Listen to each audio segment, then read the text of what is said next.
July numbers are in, which also marks the start of FY 2026. The sector was reporting mostly downwards last month, as the industry ADS slid 18 cents, and the regional cousins at Modified Monash 4 and 5 dropped 53 cents. However, they have a higher base of ADS finishing up at $316.06. Total claiming activity eased in July, but still stayed within the 7% band of claims assessed by AMOs. Voluntary claiming was also down, with 4.5% of claims submitted as voluntary reclassification requests.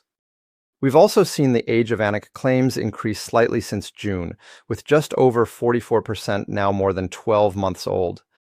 Reassessment requests are now being actioned more quickly, with the average time dropping from 24 days in June to 21 days in July, highlighting the sector's continued focus on improving efficiency.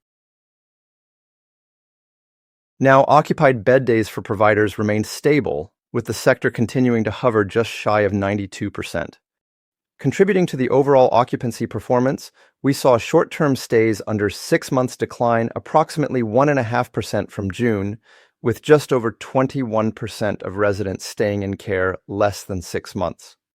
New permanent admissions slowed noticeably, down 15.5% compared to June.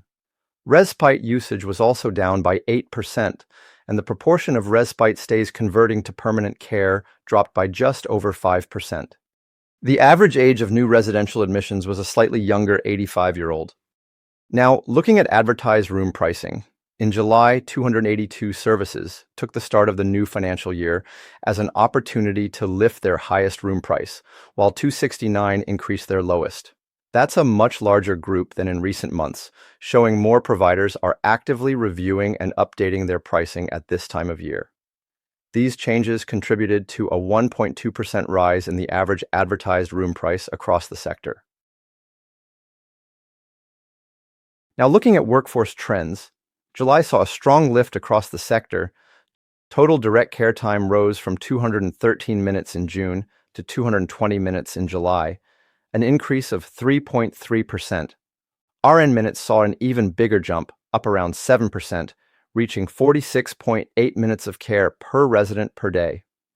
This is a significant improvement, driven by the impact of new financial year budgets and rosters coming into effect. As a result, the sector has not just met, but exceeded the 215-minute target, a clear sign of real progress in meeting care standards. We've been helping many providers stay on top of their care minutes with our Care Minute Manager solution. It connects with your rostering software to give you daily visibility over your care minute progress. You can see how your resident claims stack up against quarterly targets, get ahead of any unfunded care time, and even forecast how today's claiming patterns could impact next quarter's targets. If you'd like to see Care Minute Manager in action, please get in touch and one of our team will walk you through a free demo. That's all for now. Thanks for tuning in, and we look forward to bringing you more insights in next month's edition. Until then, keep driving great care.